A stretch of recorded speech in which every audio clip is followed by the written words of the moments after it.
ਜਿਹੜਾ ਕੋਵਿਡ-19 ਦੀ ਖਿਲਾਫ ਜਿਹੜੀ ਜੰਗ ਹੈਗੀ ਆ ਉਹਦੇ 4th ਫੇਜ਼ ਦੇ ਵਿੱਚ ਐਂਟਰ ਕੀਤੇ ਆ ਅੱਜ। ਤੇ ਇਹਦੇ ਵਿੱਚ ਗਵਰਨਮੈਂਟ ਆਫ ਇੰਡੀਆ ਨੇ ਵੀ ਗਾਈਡਲਾਈਨਸ ਦਿੱਤੀਆਂ ਹੈਗੀਆਂ ਜੀ, ਔਰ ਪੰਜਾਬ ਸਰਕਾਰ ਨੇ ਵੀ ਕੌਨਸੀਕੁਐਂਟਲੀ ਰਾਤ ਗਾਈਡਲਾਈਨਸ ਇਸ਼ੂ ਕੀਤੀਆਂ ਸੀਗੀਆਂ, ਔਰ ਉਸ ਦੇ ਮੱਦੇਨਜ਼ਰ ਡਿਸਟ੍ਰਿਕਟ ਐਡਮਿਨਿਸਟ੍ਰੇਸ਼ਨ ਵੱਲੋਂ ਵੀ ਆਰਡਰਸ ਜਾਰੀ ਕੀਤੇ ਗਏ ਆ, ਜਿੱਥੇ ਫਾਰਮਲੀ ਜਿਹੜਾ ਕਰਫਿਊ ਸੀਗਾ ਉਹ ਵਿਡਰਾ ਕਰ ਲਿਆ ਗਿਆ ਹੈਗਾ, ਲੇਕਿਨ ਲੋਕਡਾਊਨ ਜਿਹੜਾ ਹੈਗਾ ਉਹ ਰਹੇਗਾ।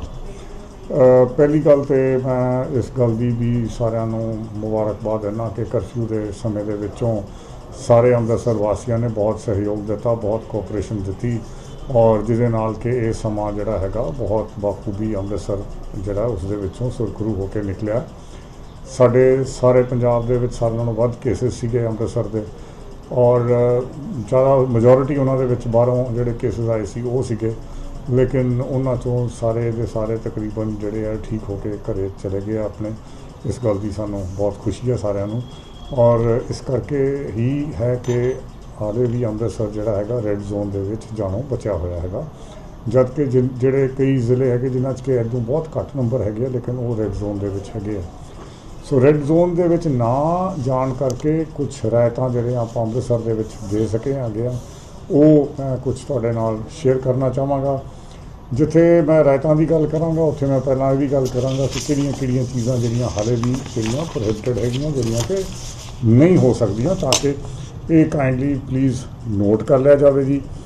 ਜਿਸ ਤਰ੍ਹਾਂ ਕਿ ਸਾਡੇ ਐਜੂਕੇਸ਼ਨਲ ਇੰਸਟੀਟਿਊਸ਼ਨਸ ਹੈ, ਸਕੂਲਸ, ਕਾਲਜਸ, ਯੂਨੀਵਰਸਿਟੀਜ਼, ਇੰਸਟੀਚਿਊਟਸ, ਉਹਨਾਂ ਦੇ ਵਿੱਚ ਹਾਲੇ ਕਲਾਸਿਸ ਲਗਾਉਣ ਦੀ ਆਗਿਆ ਨਹੀਂ ਹੈਗੀ ਆ, ਲੇਕਿਨ ਉਹ ਆਪਣੇ ਆਫਿਸਿਸ ਖੋਲ੍ਹ ਕੇ ਉੱਥੇ ਦਫ਼ਤਰੀ ਕੰਮਕਾਰ ਕਰ ਸਕਦੇ ਆ, ਕੋਈ ਬੁੱਕਸ ਡਿਸਟਰੀਬਿਊਟ ਕਰਨੀਆਂ ਉਹ ਕਰ ਸਕਦੇ ਹੈਗੇ ਆ, ਜੇ ਕੋਈ ਆਨਲਾਈਨ ਟੀਚਿੰਗ ਦੀ ਉੱਥੇ ਤਿਆਰੀ ਕਰਨੀ ਹੈ ਉਹ ਵੀ ਕਰ ਸਕਦੇ ਆ, ਔਰ ਆਨਲਾਈਨ ਟੀਚਿੰਗ ਹੈ ਜਿਹੜੀ ਉਹ ਅਲਾਊਡ ਹੈ, ਔਰ ਰਾਦਰ ਉਹਨੂੰ ਪ੍ਰੋਤਸਾਹਿਤ ਕੀਤਾ ਜਾਣਾ ਚਾਹੀਦਾ ਹੈਗਾ। ਇਹ ਇੱਕ ਜਿਹੜਾ ਮੈਸੇਜ ਹੈਗਾ ਜੀ ਬੜਾ ਕਲੀਅਰ। ਇਸ ਤੋਂ ਇਲਾਵਾ ਜਿਹੜੇ ਸਾਡੇ ਰੈਸਟੋਰੈਂਟਸ ਹੈਗੇ ਆ ਜੀ, ਉਹਦੇ ਵਿੱਚ ਇਨ ਡਾਈਨਿੰਗ ਨਹੀਂ ਅਲਾਊਡ ਹੈ। ਹਾਂ, ਉਹ ਆਪਣੇ ਕਿਚਨਸ ਖੋਲ੍ਹ ਕੇ ਹੋਮ ਡਿਲੀਵਰੀ ਜਿਹੜੀ ਹੈਗੀ ਆ ਫੂਡ ਦੀ ਉਹ ਕਰ ਸਕਦੇ ਹੈਗੇ ਆ ਜੀ। ਇਹਦੇ ਨਾਲ ਹੀ ਜਿਹੜੇ ਸਾਡੇ cinema halls, shopping malls, gymnasiums, swimming pools, spas, entertainment parks, theatres, ਜਿਹੜੇ ਆਡੀਟੋਰੀਅਮਸ ਹੈਗੇ ਆ, ਇਹ ਅਲਾਊਡ ਨਹੀਂ ਹੈਗੇ ਆ ਜੀ ਖੋਲ੍ਹਣੇ, ਇਹ ਹਾਲੇ ਬੰਦ ਰਹਿਣਗੇ ਜੀ। ਕੋਈ ਵੀ ਜਿਹੜੀਆਂ ਲਾਰਜ ਗੈਦਰਿੰਗਸ ਆ, ਭਾਵੇਂ ਸਮਾਜਿਕ ਹੈ ਜੀ, ਭਾਵੇਂ ਪੋਲੀਟੀਕਲ ਹੈ ਜੀ, ਭਾਵੇਂ ਧਾਰਮਿਕ ਹੈ ਜੀ, ਕਿਸੇ ਕਿਸਮ ਦੀਆਂ ਵੀ ਆ ਉਹ ਨਹੀਂ ਅਲਾਊਡ ਹੈਗੀਆਂ ਜੀ। ਜਿੱਥੇ ਤੱਕ ਮੂਵਮੈਂਟ ਦਾ ਸਵਾਲ ਹੈਗਾ ਜੀ ਲੋਕਾਂ ਦੀ ਦਾ, ਸੋ ਇਹਦੇ ਵਿੱਚ ਹੁਣ ਜਿਹੜਾ ਦਿਨ ਦਾ ਕਰਫਿਊ ਖਤਮ ਹੋ ਗਿਆ ਹੈਗਾ, ਲੇਕਿਨ ਰਾਤ ਨੂੰ ਸ਼ਾਮ ਨੂੰ 7 ਵਜੇ ਤੋਂ ਲੈ ਕੇ ਸਵੇਰੇ 7 ਵਜੇ ਤੱਕ ਨਾਈਟ ਕਰਫਿਊ ਰਹੇਗਾ। ਉਸ ਵੇਲੇ ਬਗੈਰ ਇਜਾਜ਼ਤ ਦੇ ਬਾਹਰ ਨਿਕਲਣਾ ਬਿਲਕੁਲ ਅਲਾਊਡ ਨਹੀਂ ਹੋਏਗਾ। ਉਹ ਪਰਮਿਸ਼ਨ ਨਾਲ ਹੀ, ਜੇ ਕੋਈ ਬਹੁਤ ਜ਼ਰੂਰੀ ਕੰਮ ਹੈ ਤਾਂ ਬੰਦਾ ਜਾ ਸਕਦਾ, ਨਹੀਂ ਤਾਂ ਕੋਸ਼ਿਸ਼ ਇਹ ਕਰੀਏ ਕਿ ਅਵੋਇਡ ਕਰੀਏ ਜਾਣਾ ਅਤੇ ਘਰੋਂ ਕਰੀ ਰਹੀਏ ਜੀ। ਦਿਨੇ ਸਵੇਰੇ 7 ਵਜੇ ਤੋਂ ਲੈ ਕੇ ਸ਼ਾਮ ਨੂੰ 7 ਵਜੇ ਤੱਕ ਜੇ ਤੁਸੀਂ ਆਪਣੇ ਦਫ਼ਤਰ ਜਾਂ ਕਿਸੇ ਕਾਰੋਬਾਰ ਲਈ ਜਾਣਾ ਹੈਗਾ, ਜਾਂ ਈਵਨ ਬਾਜ਼ਾਰ ਦੇ ਵਿੱਚ ਜਾਣਾ ਹੈਗਾ, ਉਹਦੇ ਲਈ ਤੁਹਾਨੂੰ ਪਾਸ ਦੀ ਜ਼ਰੂਰਤ ਨਹੀਂ ਹੋਏਗੀ, ਬਗੈਰ ਪਾਸ ਦੇ ਤੁਸੀਂ ਜਾ ਸਕਦੇ ਹੋ ਜੀ। ਇਹਦੇ ਵਿੱਚ ਜੀ ਜਿਹੜਾ ਹੈਗਾ ਮਤਲਬ ਇਹ 7 ਤੋਂ 7 ਦਾ ਹੈਗਾ ਜੀ ਦਿਨੇ। ਇਹਦੇ ਵਿੱਚ ਆਫਿਸਿਸ ਜਿਹੜੇ ਹੈਗੇ ਆ ਜੀ ਉਹ ਸਾਰੇ ਖੁੱਲ੍ਹ ਸਕਦੇ ਹੈਗੇ ਆ, ਔਰ ਲੇਕਿਨ 50% ਸਟਰੈਂਥ ਦੇ ਉੱਤੇ। ਲੇਕਿਨ ਇਹ ਜਿਹੜੀ ਸ਼ਰਤ ਹੈਗੀ ਆ ਉਹੋ ਜਿਹੇ ਦਫ਼ਤਰਾਂ 'ਤੇ ਨਹੀਂ ਲੱਗੇਗੀ ਜਿਹੜੇ ਭਾਰਤ ਸਰਕਾਰ ਜਾਂ ਪੰਜਾਬ ਸਰਕਾਰ ਦੇ ਆ, ਮਿਊਨਸੀਪਲ ਕਾਰਪੋਰੇਸ਼ਨ ਦੇ ਆ, ਜਿਹੜੇ ਲੋਕ ਐਮਰਜੈਂਸੀ ਸਰਵਿਸਿਜ਼ ਨਾਲ ਡੀਲ ਕਰਦੇ ਆ ਜਾਂ ਕੋਵਿਡ-19 ਦੀ ਜਿਹੜੀ ਫਾਈਟ ਆ ਉਹਦੇ ਵਿੱਚ ਡਾਇਰੈਕਟਲੀ ਇਨਵੋਲਵਡ ਆ, ਉਹਨਾਂ 'ਤੇ ਇਹ ਸ਼ਰਤ ਨਹੀਂ ਲਾਗੂ ਹੋਏਗੀ ਜੀ।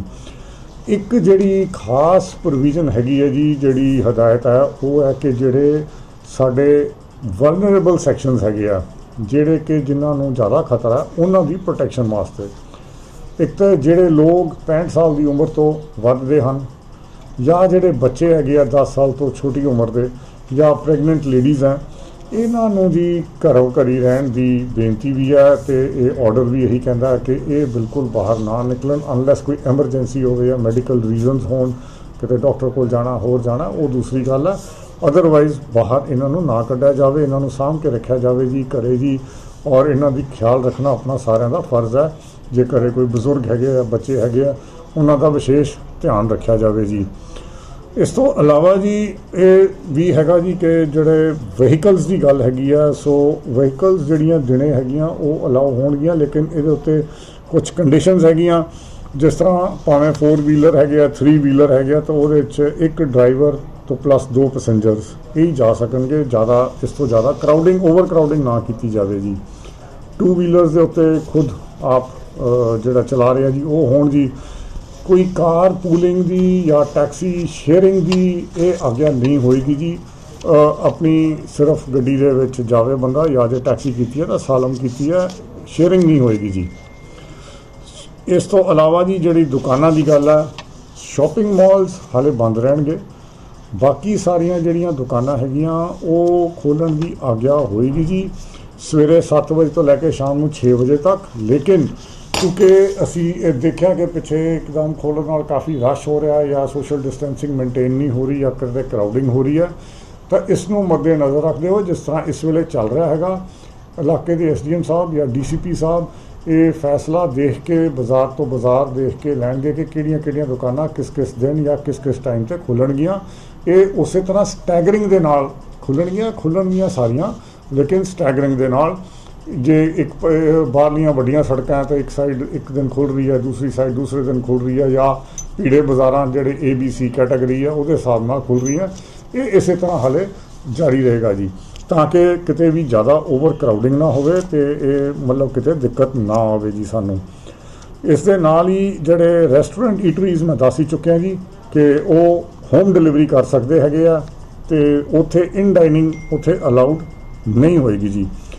ਜਿਹੜੀਆਂ ਸ਼ਾਪਸ ਕੁਛ ਸਰਵਿਸਿਜ਼ ਦੇ ਰਹੀਆਂ ਹੈਗੀਆਂ ਜੀ, ਉਹਨਾਂ ਦੇ ਵਿੱਚੋਂ ਜਿਹੜੇ ਬਾਰਬਰ ਸ਼ਾਪਸ ਹੈਗੇ ਆ ਔਰ ਹੇਅਰ ਕਟਿੰਗ ਸਲੂਨ ਆ ਉਹ ਹੁਣ ਖੋਲ੍ਹਣ ਦੀ ਆਗਿਆ ਦਿੱਤੀ ਗਈ ਹੈ, ਲੇਕਿਨ ਉਹ ਹੈਲਥ ਡਿਪਾਰਟਮੈਂਟ ਵੱਲੋਂ ਉਹਦੇ SOP ਜਾਰੀ ਕਰ ਰਹੇ ਆ, ਉਹਦੇ ਹਿਸਾਬ ਨਾਲ ਖੋਲ੍ਹੀ ਜਾਏਗੀ ਜੀ, ਉਹ ਉਸ ਤੋਂ ਇਲਾਵਾ ਨਹੀਂ ਖੋਲ੍ਹੀ ਜਾਏਗੀ ਜੀ। ਇਹਦੇ ਨਾਲ ਹੀ ਜੀ ਜਿਹੜੀਆਂ ਕੁਝ ਦੁਕਾਨਾਂ ਹੈਗੀਆਂ ਜਿਹੜੀਆਂ ਕਿ ਸਟੈਗਰਿੰਗ ਤੋਂ ਜਿਨ੍ਹਾਂ ਨੂੰ ਛੋਟ ਹੈ, ਜਿਹੜੀਆਂ ਕਿ ਰੋਜ਼ ਖੁੱਲ੍ਹ ਸਕਦੀਆਂ ਔਰ ਪੂਰਾ ਟਾਈਮ ਖੁੱਲ੍ਹ ਸਕਦੀਆਂ, ਜਿਹੜੀਆਂ ਦੁਕਾਨਾਂ ਐਸੈਂਸ਼ੀਅਲ ਗੁੱਡਸ ਨਾਲ ਡੀਲ ਕਰਦੀਆਂ ਜੀ, ਜਿਵੇਂ ਫੂਡ ਹੈ ਜੀ, ਗਰੋਸਰੀਜ਼ ਹੈ, ਮਿਲਕ ਹੈ, ਦਵਾਈਆਂ ਹੈ, ਇਹਨਾਂ ਦੇ ਉੱਤੇ ਇਹ ਸਟੈਗਰਿੰਗ ਜਾਂ ਰੋਟੇਸ਼ਨ ਨਹੀਂ ਲਾਗੂ ਹੋਏਗੀ, ਇਹ ਰੋਜ਼ ਖੁੱਲ੍ਹ ਸਕਦੀਆਂ ਹੈਗੀਆਂ ਜੀ। ਇਸ ਤੋਂ ਇਲਾਵਾ ਈਵਨ ਜਿਹੜੇ ਰੈਸਟੋਰੈਂਟਸ ਅਤੇ ਈਟਰੀਜ਼ ਹੈ ਜਿਨ੍ਹਾਂ ਨੇ ਹੋਮ ਡਿਲੀਵਰੀ ਕਰਨੀ ਹੈ ਉਹ ਵੀ ਰੋਜ਼ ਖੁੱਲ੍ਹ ਸਕਦੇ ਆ, ਉਹਨਾਂ ਦੇ ਉੱਤੇ ਵੀ ਇਹ ਜਿਹੜਾ ਰੋਟੇਸ਼ਨ ਦਾ ਹੈਗਾ ਸਿਸਟਮ ਜਾਂ ਸਟੈਗਰਿੰਗ ਦਾ ਉਹ ਲਾਗੂ ਨਹੀਂ ਹੋਏਗਾ ਜੀ। ਜਿਹੜੇ ਲਿਕਰ ਵੈਂਡਸ ਹੈਗੇ ਆ ਜੀ ਉਹ ਜਿਹੜੇ ਹੈਗੇ ਇਸ ਤੋਂ ਬਾਹਰ ਹੋਣਗੇ, ਉਹਨਾਂ 'ਤੇ ਜੋ ਐਕਸਾਈਜ਼ ਐਂਡ ਟੈਕਸੇਸ਼ਨ ਡਿਪਾਰਟਮੈਂਟ ਦੀਆਂ ਇੰਸਟਰਕਸ਼ਨਸ ਹੋਣਗੀਆਂ ਉਸ ਦੇ ਹਿਸਾਬ ਨਾਲ ਉਹ ਖੋਲ੍ਹਣਗੇ, ਬੰਦ ਹੋਣਗੇ ਜੀ।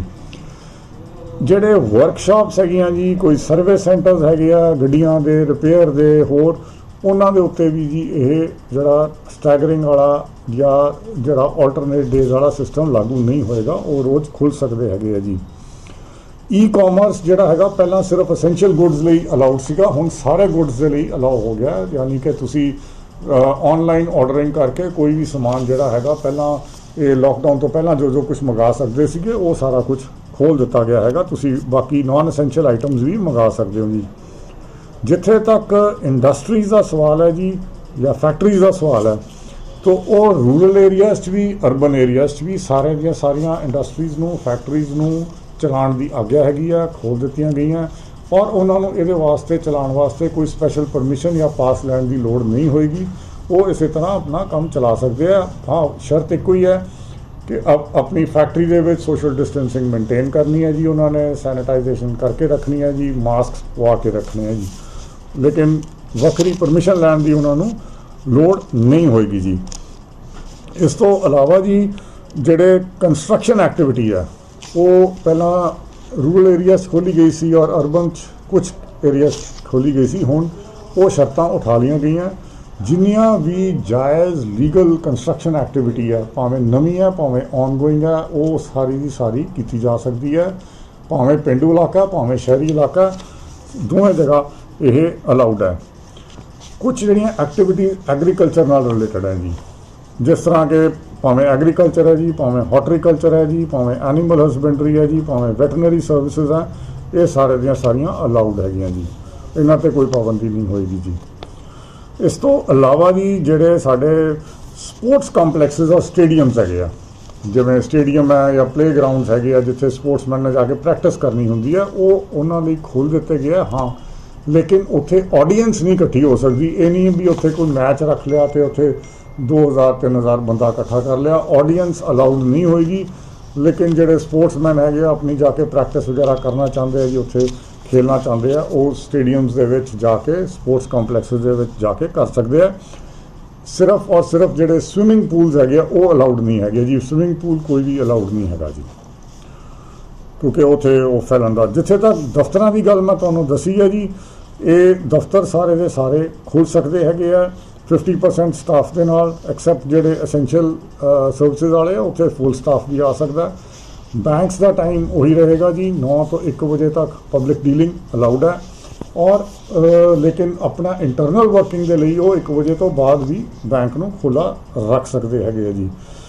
ਜਿਹੜੇ ਆਫਿਸਿਸ ਦੇ ਵਿੱਚ ਪਬਲਿਕ ਡੀਲਿੰਗ ਹੈ ਜੀ, ਉਹਨਾਂ ਲਈ ਖਾਸ ਇਹ ਧਿਆਨ ਰੱਖਣ ਦੀ ਲੋੜ ਹੈ ਕਿ ਉੱਥੇ ਸੋਸ਼ਲ ਡਿਸਟੈਂਸਿੰਗ ਉਹਨਾਂ ਨੇ ਮੇਨਟੇਨ ਕਰਨੀ ਹੈ। ਭਾਵੇਂ ਵਿਸ਼ੇਸ਼ ਤੌਰ 'ਤੇ ਕਿਸੇ ਬੰਦੇ ਦੀ ਡਿਊਟੀ ਲਗਾਉਣ ਜਿਹੜੇ ਕਿ ਸੋਸ਼ਲ ਡਿਸਟੈਂਸਿੰਗ ਮੇਨਟੇਨ ਕਰਨ 'ਤੇ ਲੱਗੇ ਹੋਣ, ਔਰ ਉਹਨਾਂ ਨੇ ਬਕਾਇਦਾ ਉੱਥੇ ਮਾਰਕਿੰਗ ਲਾਈ ਹੋਵੇ ਲੋਕਾਂ ਦੇ ਖੜੇ ਹੋਣ ਵਾਸਤੇ, ਤਾਂ ਕਿ ਇੰਨੇ ਫਾਸਲੇ 'ਤੇ ਲੋਕ ਖੜੇ ਹੋਣ। ਇਸ ਚੀਜ਼ ਨੂੰ ਇਨਸ਼ੋਰ ਕਰਨਾ ਜਿਹੜਾ ਹੈ ਬਹੁਤ ਜ਼ਰੂਰੀ ਹੈ। ਜੇ ਕਿਸੇ ਦਫ਼ਤਰ ਦੇ ਵਿੱਚ ਉਹ ਨਹੀਂ ਮੇਨਟੇਨ ਕਰ ਸਕਦੇ ਤਾਂ ਭਾਵੇਂ ਉਸ ਦਿਨ ਦੇ ਲਈ ਉਹਨਾਂ ਨੂੰ ਦਫ਼ਤਰ ਬੰਦ ਕਰਨਾ ਪਵੇ ਤਾਂ ਬੰਦ ਕਰਨ, ਲੇਕਿਨ ਸੋਸ਼ਲ ਡਿਸਟੈਂਸਿੰਗ ਜਿਹੜੀ ਹੈਗੀ ਆ ਉਸ ਨੂੰ ਜ਼ਰੂਰ ਮੇਨਟੇਨ ਕਰਨ।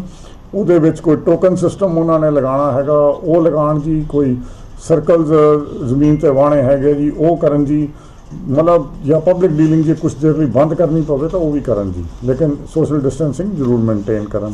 ਬਾਕੀ ਇਹ ਸਾਰੇ ਆਫਿਸਰਸ ਨੂੰ ਇਹੀ ਹੈ ਜੀ ਕਿ ਐਡਵਾਈਜ਼ਰੀ ਕਿ ਕੋਸ਼ਿਸ਼ ਕਰਨ ਕਿ ਜਿੰਨੇ ਵੱਧ ਤੋਂ ਵੱਧ ਉਹਨਾਂ ਦਾ ਸਟਾਫ ਵਰਕ ਫਰੋਮ ਹੋਮ ਕਰ ਸਕਦਾ ਉਹਨਾਂ ਸਾਰਿਆਂ ਨੂੰ ਵਰਕ ਫਰੋਮ ਹੋਮ ਕਰਵਾਉਣ ਜੀ। ਇਸ ਦੇ ਨਾਲ ਹੀ ਜੀ ਜਿਹੜੇ ਕੁਛ ਹੈਗੇ ਆ ਜੀ ਨੈਸ਼ਨਲ ਡਾਇਰੈਕਟਿਵਸ ਹੈਗੇ ਆ ਉਹ ਸਾਰੇ ਲਾਗੂ ਹੋਣਗੇ, ਜਿਹੜੇ SOPs ਆ ਉਹ ਵੀ ਲਾਗੂ ਹੋਣਗੇ ਜੀ। ਇਹਦੇ ਨਾਲ ਇਹ ਜਿਹੜੀਆਂ ਸਾਰੀਆਂ ਹਦਾਇਤਾਂ ਜੀ ਇਹ ਅੱਜ ਤੋਂ ਸਾਰੀਆਂ ਲਾਗੂ ਹੋ ਚੁੱਕੀਆਂ ਹੈਗੀਆਂ ਜੀ।